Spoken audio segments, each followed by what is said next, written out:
Salut tout le monde, bienvenue dans cette nouvelle vidéo. Donc aujourd'hui, on va parler rapidement de Elimination Chamber. Je vais aller sur la page Wikipédia pour un peu me souvenir des choses parce que je l'ai vu dans des conditions particulières, donc c'est pour ça que je vais en parler rapidement. Voilà, je pense que je mettrai une photo du show ou un truc du genre, voilà, histoire qu'il y ait quand même un petit truc qui accompagne. Mais voilà, parce qu'en gros, pour expliquer, de temps en temps, j'aime bien regarder du catch avec une amie qui connaît pas spécialement, et du coup, bah, petit à petit, je l'initie à l'univers du catch. Et là, bah, il y avait Elimination Chamber ce week-end, et du coup, bah, dimanche matin, enfin du coup ce matin, on a décidé de regarder le show ensemble. Et du coup, ce qui fait que même si on a regardé le show ensemble, bah du coup, j'en étais pas forcément à 100% dans le jeu. C'est-à-dire que quand je le regarde tout seul dans mon coin et que je fais ma vidéo après, bon ben voilà, j'ai été attentif, j'ai vu tout le match, je peux en parler facilement. Là où du coup on a pas mal parlé, bah du coup voilà, on n'était pas à 100% dans les matchs, donc difficile de vraiment juger totalement les matchs. Malgré ça, je trouve quand même qu'on a eu des meilleurs shows ici que au Royal Rumble. Très clairement, après, le Royal Rumble, c'est pas qu'une question de catcheur-catcheuse du roster principal, mais aussi une question comment dire, une question de stipulation, voilà, parce que le Royal Rumble en lui-même, c'est pas un match incroyable, un côté incroyable avec les entrées, les surprises, les retours, les machins, ça c'est cool.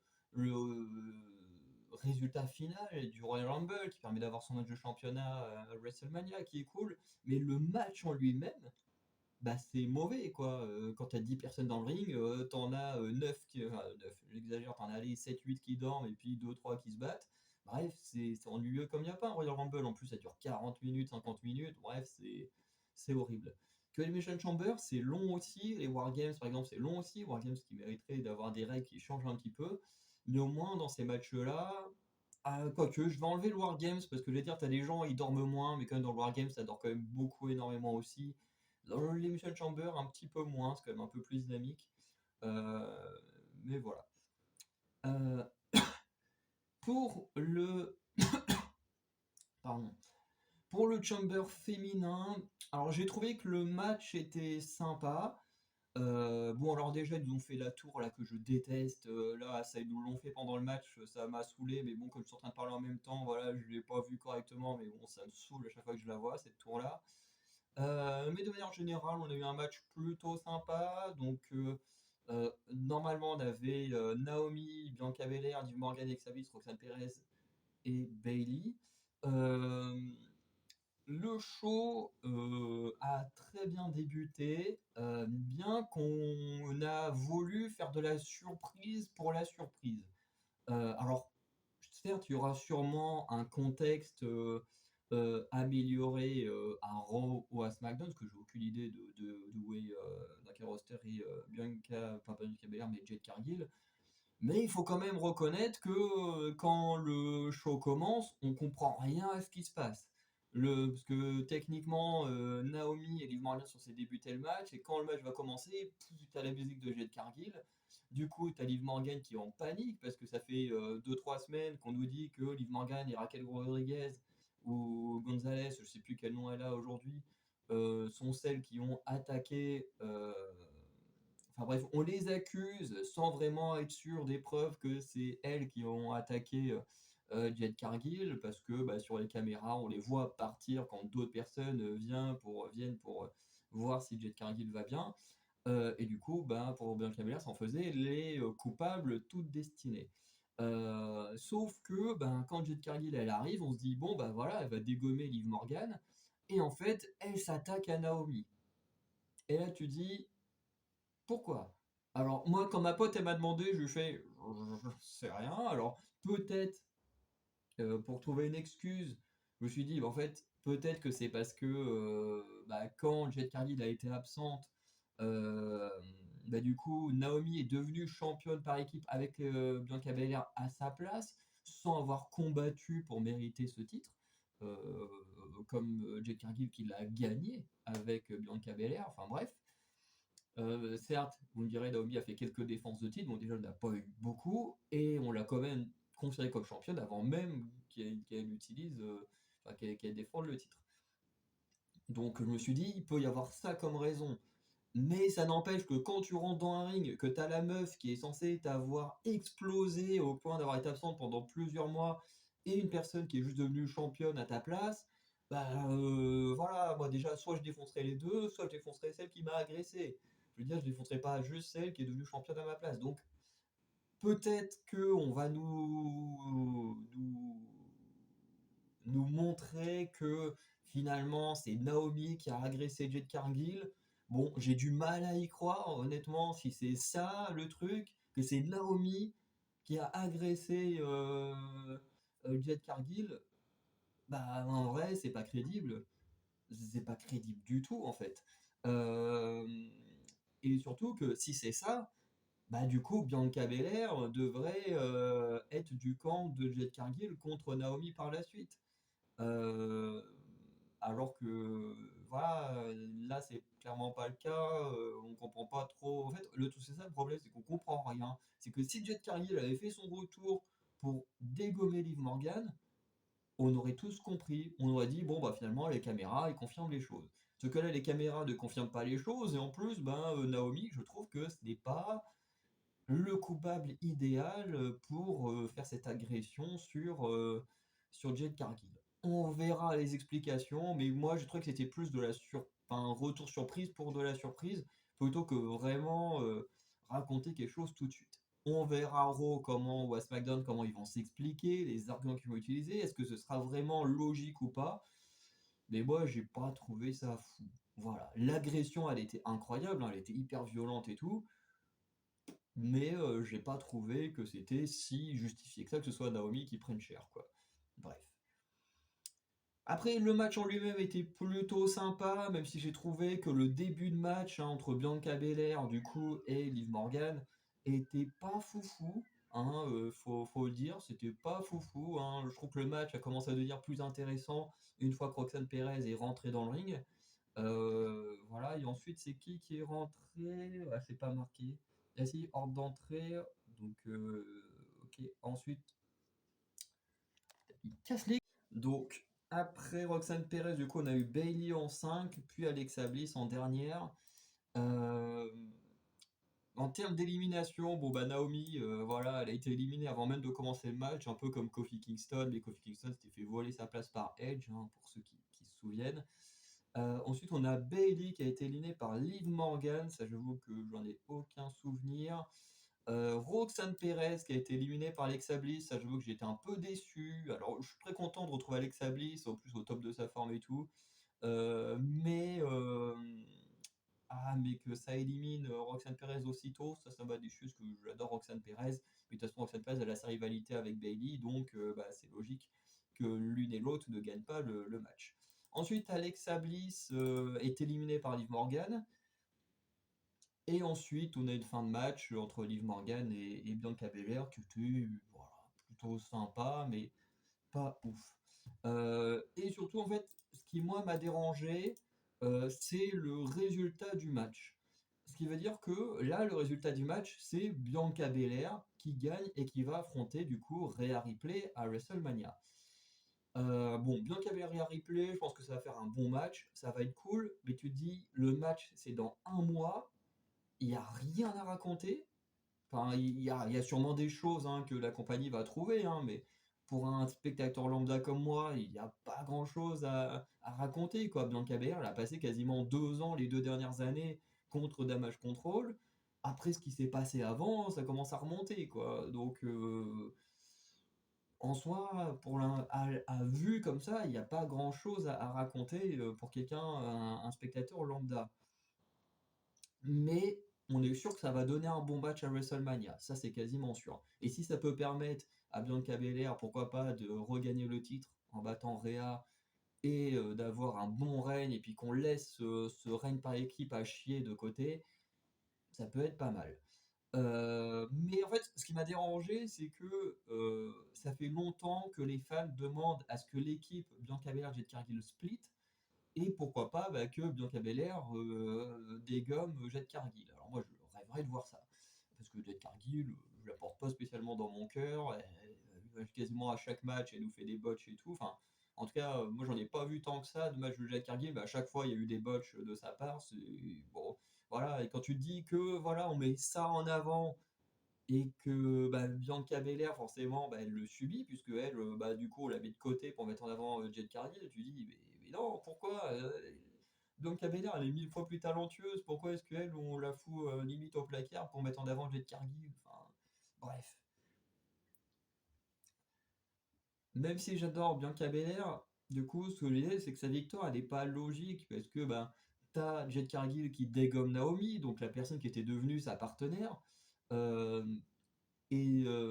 dans la logique, le comportement de Jet Cargill devrait pousser Bianca Belair à. Mais va te faire. Bon, je suis désolé, vous allez voir plein de petites coupes. Je sais pas pourquoi. Aujourd'hui, mon téléphone n'a pas envie de faire une vidéo d'une traite. Ça commence un peu à m'énerver. Mais bon, j'essaye de pas le montrer pour que la vidéo soit quand même pas mal. Mais pour moi, voilà, Bianca Belair, c'est pas un bon choix parce que techniquement, on agresse sa partenaire, même si c'est son ancienne partenaire qui agresse la nouvelle. Ben, techniquement, elle devrait supporter son amie et elle devrait pas bah, faire ce qu'elle fait actuellement. Elle devrait pas être en mode. Alors, attendez, hop, je me dis, c'est peut-être parce qu'il est en train de charger en même temps que ça lui plaît pas. Je sais pas, on va voir si ça marche mieux, s'il est pas branché. Mais voilà, pour moi, Bianca Belair, elle aurait dû être envoyée en rivalité contre Jet Cargill, parce qu'après l'attaque de Jet Cargill sur Naomi, si Naomi elle revient déjà demain tranquille, ouh, tout va bien, c'est pas très logique avec ce qu'elle a pris. Donc pour moi, le mieux c'était de mettre Bianca Belair contre Jet Cargill. Et là, bah, finalement, on va voir Bianca Belair contre Rhea Ripley. Donc en fait, je trouve qu'ils ont totalement merdé sur contre qui mettre Bianca Belair à WrestleMania. Voilà, pour moi, j'aurais préféré avoir peut-être une victoire de Liv Morgan, même si j'en ai marre de voir Liv Morgan au sommet parce qu'ils n'ont jamais su euh, booker correctement Liv Morgan au sommet, hein, parce que j'aime beaucoup Liv Morgan, mais je trouve qu'elle n'a jamais été construite crédible pour être la championne principale. Donc, mais voilà, mais si on avait pu la remettre, conclure totalement d'une belle manière l'histoire entre Rhea Ripley et Liv Morgan à WrestleMania, je trouve que ça aurait été mieux que dans un petit PLE merdique. Voilà. Mais bon, ça c'est mon avis. Sur le match par équipe, Tiffany Stratton et Trish Stratus contre Nia Jax et Candice LeRae, je vais aller assez vite parce que j'ai pas suivi l'entièreté du match. Alors, j'étais devant, mais voilà, encore une fois, avec ma pote, on discutait pendant le match. Je vois qu'il a duré 11 minutes. Je pense que je l'ai vécu comme s'il avait duré plus longtemps. Parce que le match était pas si ouf. J'ai pas retenu, en fait, j'ai pas retenu de moments marquants, que ce soit de Candice LeRae, que ce soit de Trish Stratus, ou même de Nia Jax, parce que bon, bah, Tiffany Stratton, quand elle fait ses moonsaults et tout, c'est très cool, elle les fait super bien, mais même là, il n'y a pas eu grand chose de plus. À noter que de mémoire, on a le tombé de Tiffany Stratton fait sur Nia Jax, et ça est sûrement comme ça qu'on va conclure leur rivalité pour que Tiffany Stratton aille combattre Charlotte Flair. Je trouve ça complètement nul. Pour moi, Nia Jax, elle devait gagner le Royal Rumble et combattre Tiffany Stratton à WrestleMania parce qu'elles avaient une histoire à raconter toutes les deux. Et non, on nous fout Charlotte Flair, donc tout le monde s'en bat les couilles. Enfin, pas qu'on s'en bat les couilles. J'aime beaucoup Charlotte Flair, mais pas comme ça, pas en revenant, gagnant comme ça, et voilà. Alors, certes, il y en a beaucoup qui disent qu'elle va sûrement perdre quand il fait des Stratton pour la mettre en avant, et j'espère que ça va être ça. Mais ça n'empêche que la place aurait dû être à Nia Jax. Nia Jax avait déjà une histoire toute faite pour WrestleMania, et on a foutu Charlotte Flair à la place. Et pour moi, c'est inadmissible.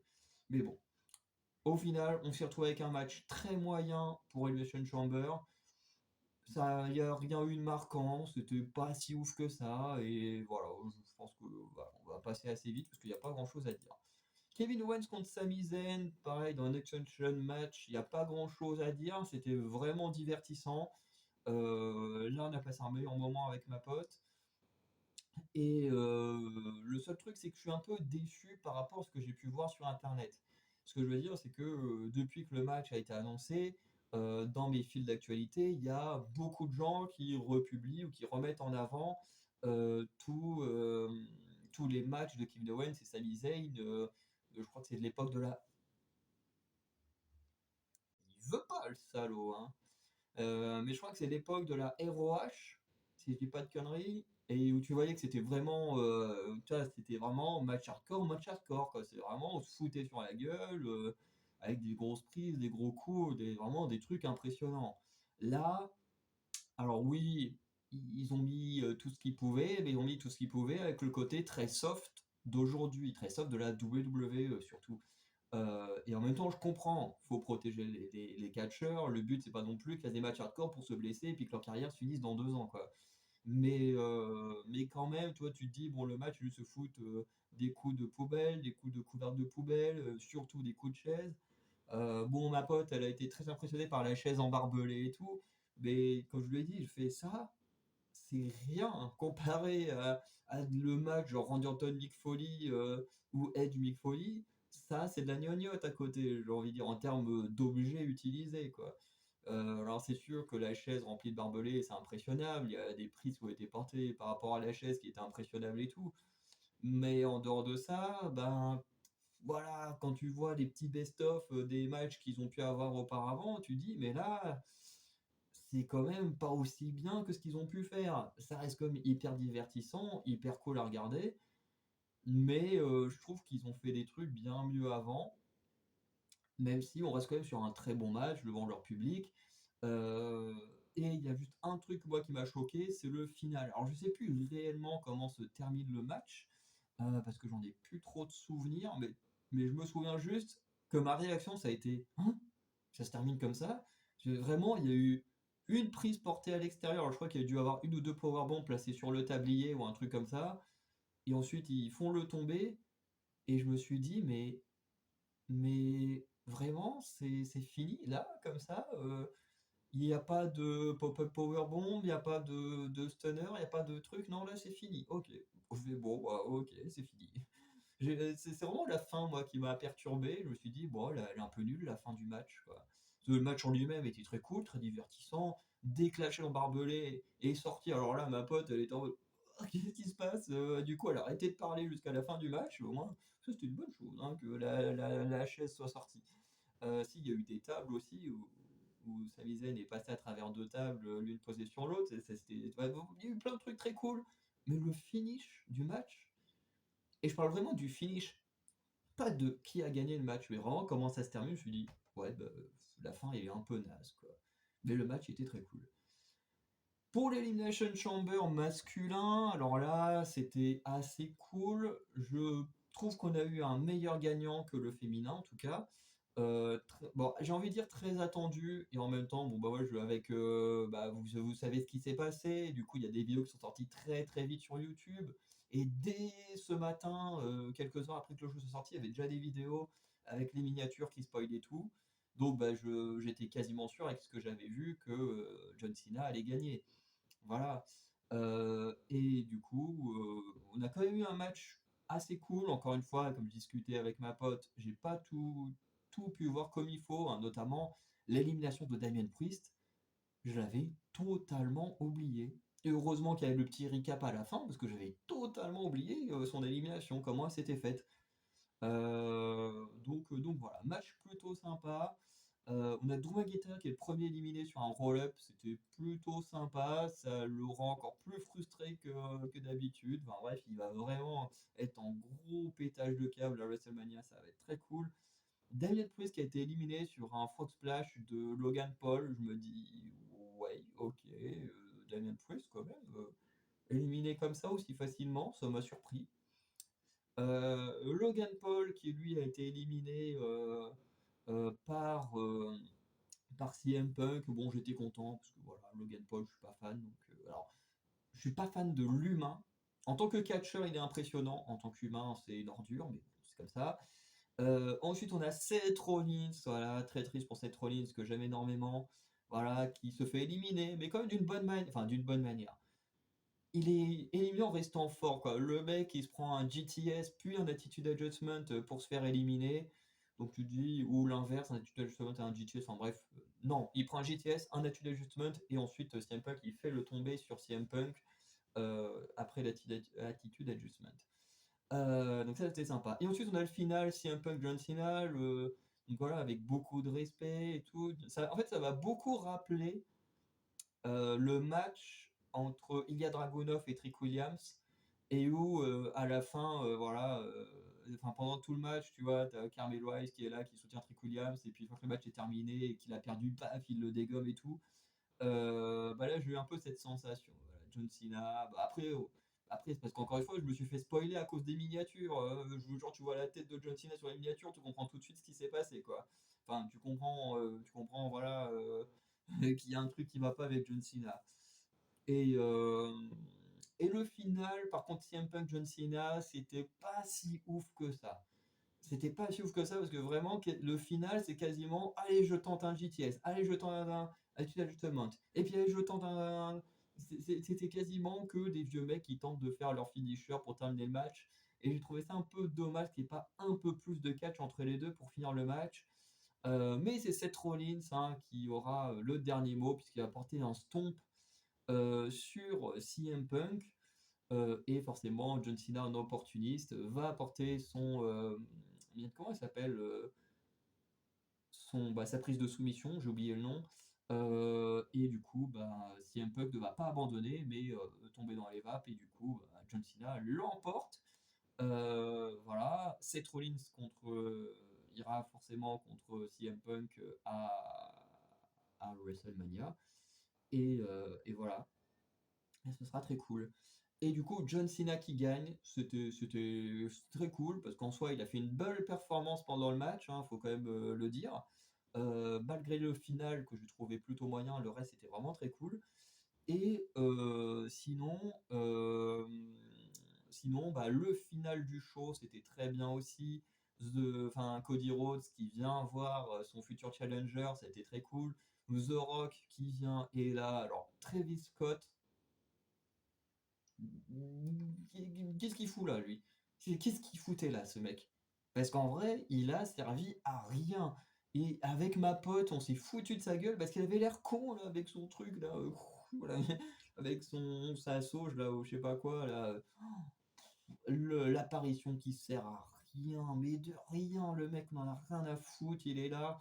Je suppose qu'il y a beaucoup de gens, bon, peut-être pas dans le stade, hein, mais qui ont dû dire mais c'est qui lui, qu'est-ce qu'il fout là? Bon, moi je connaissais de nom, mais voilà, je connais pas plus que ça. Je me suis dit, mais qu'est-ce qu'il fout là, ce mec? On s'en fout. Euh, voilà, et puis il n'a pas été très important, il a servi à rien, hein. Euh, et là, bon, forcément, The Rock il vient, il demande sa réponse à Cody Rhodes. Cody Rhodes lui dit va te faire foutre. Moi, mon âme, elle appartient au ring, elle appartient au public, elle sera jamais à toi. Et du coup, The Rock il dit rien, mais à un moment donné, tu le vois en reculant, il a un sourire au moment où John Cena et Cody Rhodes font une accolade. Et là, tu te dis, tout de suite, je me suis dit, ok, c'est le moment, il y a un truc qui va se passer. The Rock, il vient de se faire insulter, il ne dit rien, mais il a un sourire, c'est qu'il a une idée derrière la tête. Et là, quand John Cena il fait le câlin à Cody Rhodes, il a un visage fermé, et là, The Rock, il fait son truc là, et là, Cody Rhodes, il se fait déglinguer par John Cena, par The Rock, qui va lui porter des coups de ceinture, enfin bref, il se fait défoncer, finit la gueule en sang, et là, je dis oui, je veux John Cena comme ça. Ça fait au moins 20 ans, même si ça fait quelques années qu'il catch quasiment plus, mais il a quand même passé 99-98% de sa carrière en tant que face. Là, il fait un heel turn. J'aurais aimé vivre ça en direct parce que du coup, je me suis un peu fait spoiler le truc. Mais même quand je me suis fait spoiler, je me suis dit, mais what? Qu'est-ce qui se passe? Qu'est-ce qui se passe? C'est un truc de fou. En direct, ça devait être encore plus impressionnant. Tu dis le mec qui a quasiment joué un face toute sa vie, parce que bon, il a quand même commencé un peu en tant que heel. Mais le mec a quasiment été face toute sa vie, et là il pète un câble. Si John Cena gagne le titre à WrestleMania, bon, normalement ça devrait être la dernière, la dernière coupure. Franchement, c'est la première fois qu'il fait autant de coupures que ça, mais je pense qu'il n'a pas apprécié que je lance la vidéo en le chargeant parce que j'ai quasiment plus de batterie. Mais bon. Ce que je voulais dire, c'est que avoir un John Cena qui gagne son 17e titre en étant un John Cena Corporate qui suit les ordres de The Rock, qui va rendre la vie de Cody Rhodes vénère et tout, ça me plaît. Ça me plaît. Parce que si John Cena avait gagné son 17e titre pour battre le record vraiment de Ric Flair et avec son personnage de face, ça m'aurait fait chier. Honnêtement, je me dis, bon, ok, on aurait juste eu les mêmes trucs habituels et tout. Mais là, avoir un Super Cena en tant que heel, ça me plaît. Que John Cena il termine sa carrière avec un truc nouveau, avec un truc innovant et tout, je trouve ça génial. Alors dans le ring, ce sera sûrement la même chose que d'habitude, mais le personnage, le fait qu'il change, ça je trouve ça incroyable. Et j'ai hâte en fait de voir ce que va donner John Cena en tant que heel. Franchement, je veux voir ça. Je veux voir ça. Je veux suivre ce qu'il va faire.